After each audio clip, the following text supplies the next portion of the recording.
We're here because free speech is under attack. We're here because people are being convinced that socialism works. We're here because people are being judged guilty until proven innocent.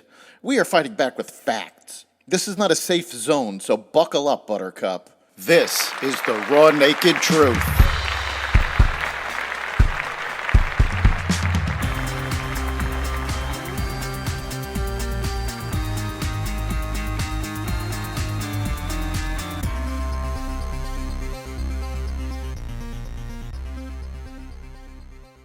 Iran steps up attacks, a tax deal reached, and more. Welcome to the Raw Naked Truth. I'm your host, Eric Lupkin, and here's the news you need to know. The U.S. military carried out more strikes Tuesday against Houthi anti-ship ballistic missile sites in Yemen, knocking out several missiles as they were being prepared for launch, U.S. officials said. Also Tuesday, a suspected Houthi missile hit a Greek-owned ship in the Red Sea.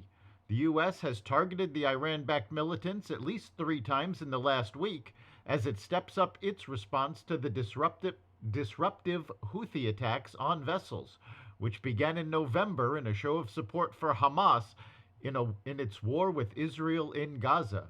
The Biden administration also plans to put Houthi militants back on a list of terrorist organizations to help cut off their funding and weapons, 2 officials told Reuters.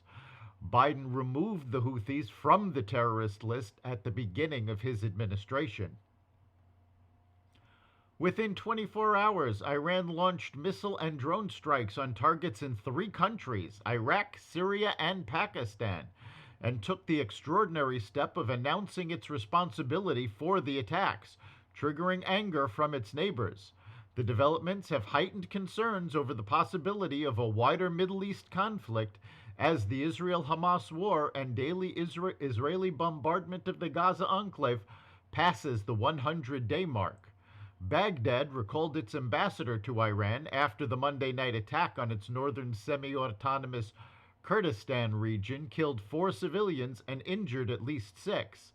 Tehran said the strike targeted an Israeli spy hub near the U.S. consulate in Erbil, the Kurdistan regional capital city. Iraqi Kurdish Prime Minister Masroor Barzani rejected the Iranian claim, describing the attack as a crime against the Kurdish people. Leading congressional Democrats and Republicans released a $78 billion bipartisan tax proposal on Tuesday that would revive expired business tax breaks and expand the child tax credit through 2025. The leaders hope to push the compromise legislation through Congress in the next few weeks in time for tax filing season, but they face opposition from some members of both parties. The agreement includes $33 billion to restore expired business tax benefits related to research, business, and capital deductions, and another $33 billion to extend the child tax credit included in the 2021 Pandemic Assistance Law. New Mexico is kicking off its 2024 legislative term with a number of gun control bills that the NRA is already teeing up to battle from the front lines. Extremist Governor Luann Grisham and her allies have unleashed a barrage of gun control proposals that punish the lawful while ignoring criminals.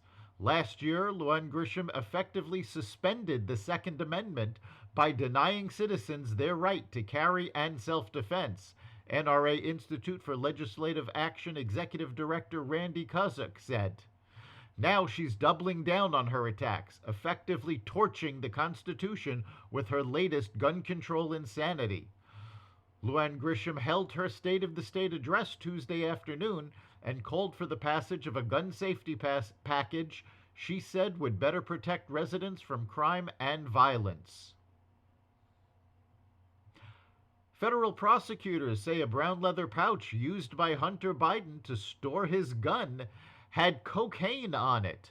On Tuesdays, prosecutors asked the judge to reject President Biden's son's Hunter's efforts to dismiss gun charges because investigators found cocaine residue on the pouch used to hold his gun. Prosecutors told the judge that the strength of the evidence against him is overwhelming, rejecting Hunter Biden's claims that he was being singled out for political reasons. Hunter Biden previously made incriminating statements about his drug use in a 2021 memoir, but now investigators are saying the cocaine was found on the gun pouch after it was pulled from a state police vault last year. That's the Raw Naked Truth. You can catch every episode of The Raw Naked Truth at xvadio.com, the Apple Podcast app, Google Podcasts, Spotify, iHeartRadio, Audible, Amazon Music, and other platforms that respect freedom of speech. We'll see you next time.